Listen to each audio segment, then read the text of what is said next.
Thank you, Chairman Keane. Ladies and gentlemen, I'm going to begin my testimony by asking the question, why did Al-Qaeda attack America's iconic targets on 9/11? I want to answer that question because I believe that even to this very date, many Americans, including policy and decision makers of the United States, do not understand why Al-Qaeda mounted those attacks on America's most outstanding landmarks. You must turn and examine Al-Qaeda's founding charter that was written by Dr. Abdullah Azzam, the founder of Al-Qaeda, in March 1988, and published in Al-Jihad, the Journal of the Arab Mujahideen, publication that was printed in Peshawar, Pakistan during that period. According to the charter of Al-Qaeda, Al-Qaeda is the vanguard, the pioneering vanguard of the Islamic movements.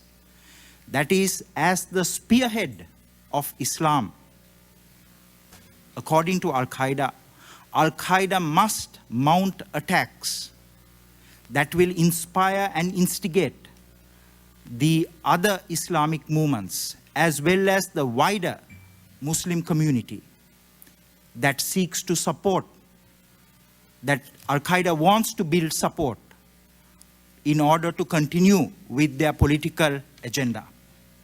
If we look at the charter very clearly states that Al-Qaeda has a role as the pioneering vanguard. And it is because of that specific role that Al-Qaeda mounted attacks very selectively on your outstanding landmarks, on your iconic targets. Because by charter, Al-Qaeda has a responsibility to show the way to these other movements, that the United States can also be attacked and destroyed the same way the Soviet Union was reduced from a superpower into a Russia. The same way the largest land army in the world, the Soviet army, was defeated in Afghanistan by the predecessor of Al-Qaeda, the Maktab al-Khidamat, or the Afghan Service Bureau, an institution which even had 30 officers inside the United States during the Cold War, when Maktab al-Khidamat fought against the Soviets in Afghanistan. And Al-Qaeda wanted to show the way to many other Islamic movements, wanted to empower these movements. And that is why Al-Qaeda built, with the assistance of Taliban, state-of-the-art terrorist training and operational infrastructure in Afghanistan. Throughout the 1990s, Afghanistan became a terrorist Disneyland where more than 40 different terrorist organizations were training and using Afghanistan as an operational base. At the time, the United States, its allies, and its friends intervened in Afghanistan in October of 2001. But for 10 years, the US government, European governments, the international community tolerated Afghanistan from becoming the center of gravity of international training, the center where terrorist organizations planned, prepared, and executed operations. If we look at the previous attacks conducted by Al-Qaeda, all those attacks were mounted either by members who were trained in Afghanistan and using Afghanistan as a training base. The US government and many other governments have seen 9/11 as an attack that is very different from all its previous attacks. But if we look at the trajectory of Al-Qaeda operations, there is an incremental escalation in Al-Qaeda attacks. Look at August 1998, the East Africa bombings. Al-Qaeda mounted land suicide attacks against the US embassies in Kenya and Tanzania, coordinated simultaneous attacks. If you look at October 2000, Al-Qaeda mounted a maritime suicide attack. If you look at 9/11, Al-Qaeda mounted an airborne suicide attack. And look at the sophistication of the organization. When Al-Qaeda attacked those American targets, those land targets in East Africa, the Americans increased the perimeter security of their land targets. Then Al-Qaeda attacked a maritime target. Then the Americans increased the perimeter security of their land and their maritime targets. But then Al-Qaeda again deceived the United States and conducted an airborne suicide attack. Al-Qaeda could have never mounted those attacks against those targets on 9/11 if it did not use airborne vehicles, air vehicles to attack those targets. So, and also if we look at the targeting of Al-Qaeda, there was gradually a larger number of fatalities. There was an increase in sophistication of the organization. The US security and intelligence community, the US think tanks, the US political leaders knew that Al-Qaeda will strike the United States. If we examine the reports of the Central Intelligence Agency soon after the East Africa attacks, the US agency warned that it is a question of time that Al-Qaeda will strike inside the United States. But there was more than an intelligence failure. There was an operational failure. There was a failure to act.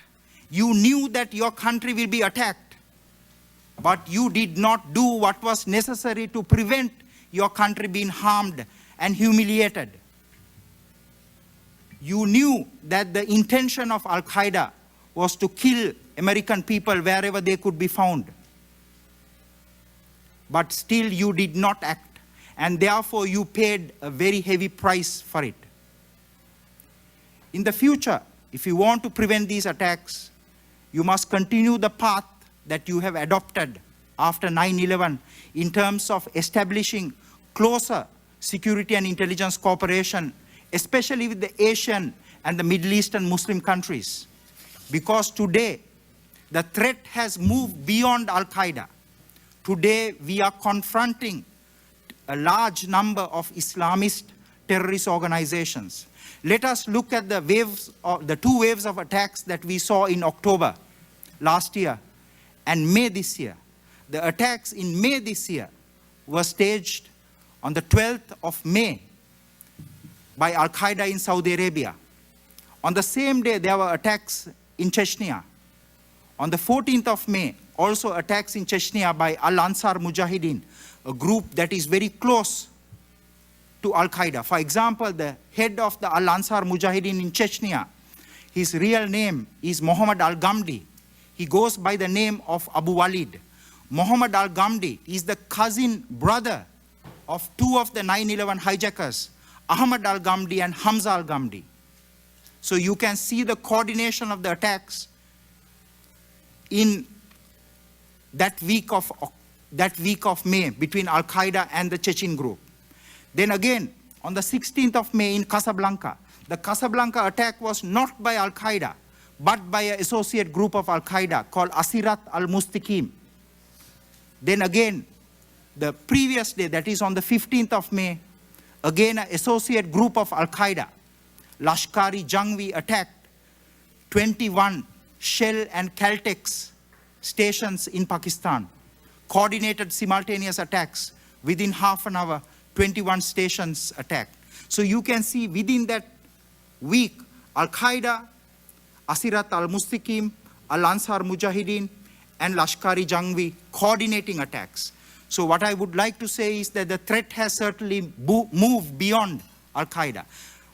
The last point I want to make is, let's look at the attacks in October of last year. The worst terrorist attack after 9/11 occurred in Bali on the 12th of October. That was not by Al-Qaeda, but by an associate group of Al-Qaeda called Jamaah Islamiyah. Another group, Al-Qaeda had armed, trained, financed in Afghanistan during that 10-year period in Afghanistan. And that same week in October, we saw attacks against the US, against the French oil supertanker Limburg of Yemen, and also killing of 2 US personnel in Kuwait, which was by Al-Qaeda. So you can see that in the future, because we have damaged Al-Qaeda's training infrastructure so significantly in Afghanistan, Al-Qaeda will increasingly rely on organizations and groups it had trained, armed, financed, and ideologized, that is, given their ideological training of the need to wage a universal jihad, not a territorial jihad. And these groups will continue the fight. Al-Qaeda will more or less remain in the background, will be more an ideological provider because it lacks the operational capability, while these other groups will continue the fight with Al-Qaeda in the background. So it is a long-term threat, and to fight this kind of threat, you need a multi-pronged, multi-dimensional, multi-agency, and a multinational response. The United States, although is the most preeminent political, military, economic, and diplomatic superpower, you cannot defeat this kind of threat unless you continue to work with your allies and your friends, not only in the military field, but also in the political, ideological, diplomatic, in the economic fields. Thank you very much.